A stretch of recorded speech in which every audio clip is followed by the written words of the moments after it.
with the fall of Sheikh Hasina's regime in August of 2024, and with the current regime taking a very confrontational, stand against India, and gravitating towards India's rivals, which is China and Pakistan, how does it impact on India's security? As far as Bangladesh is concerned, I happen to belong to Odisha. My wife is from Assam, and Bangladesh comes in between. Not only that, I commanded a command. So it's Pati Patni or Wo, actually. So I commanded a command which had about 4,000 kilometers of borders with Bangladesh. And it was not very long back, about 3 years back, their Vahini people who used to come every year. Mukti Bahini. Mukti Bahini. They had come and we had exchanged scarves. They had a good interaction.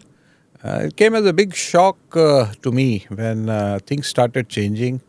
Initially, I thought it's only Sheikh Hasina that they did not want. But apparently, over a period of time, as you've seen the things progressing, things are not sounding or looking too good as we speak.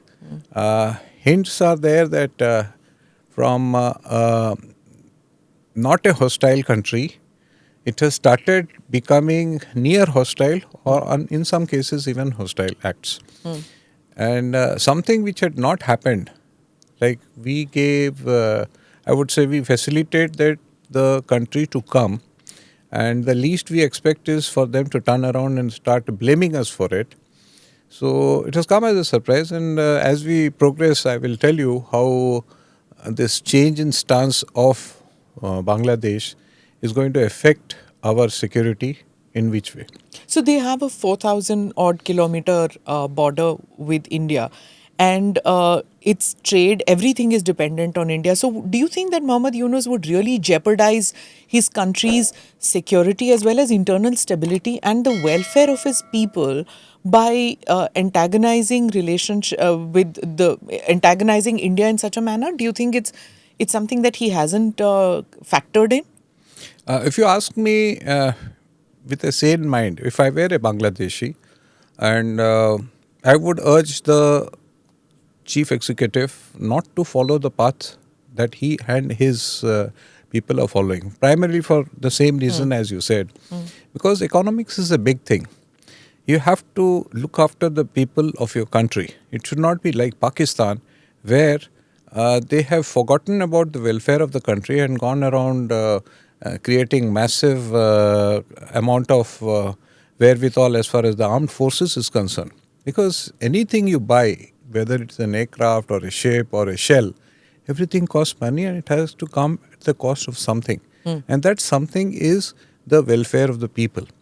If Mr. Yunus understands things, it's a matter of time, maybe 2 months, 3 months of show off or whatever stance they will take. But at the end of it, to my mind, better sense should prevail, and they should not get on to spending more money on armed procurement of arms and spend more on their welfare. Second part is it's almost a landlocked country except for a little bit of entry to the ports from the sea. But fact of the matter is, for the last 40 plus years or almost 50 plus years, everything and anything that a country needs for its development, like presently their growth was about 6.4%, now it has been downgraded to about 5%, and if they continue like this, it will slide down even further, because you name it, auto parts, electricity, what have you, everything goes from and India. Food, staple food. And staple food. Rice, yeah. Sugar rice. is coming in. They've asked for sugar from China, I believe. Everything, whatever they ask from any other country, a chap can be a good friend for maybe 2 months, 3 months, but after that it will start pinching that country also. And to get sugar or rice or anything from China, it will going to cost them almost double, if not more, for procurement. And where are they going to absorb that money? And it will ultimately going to affect the people. If I am a good neighbor, I would urge them to rethink.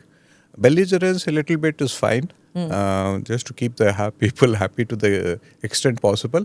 But if your aim is to look after your people, your citizens, I would urge them to give it a thought again and take a second thought as to the route at which they are following. Do subscribe to the ANI Clips channel to get shorter versions of this podcast. Click here to watch the full episode.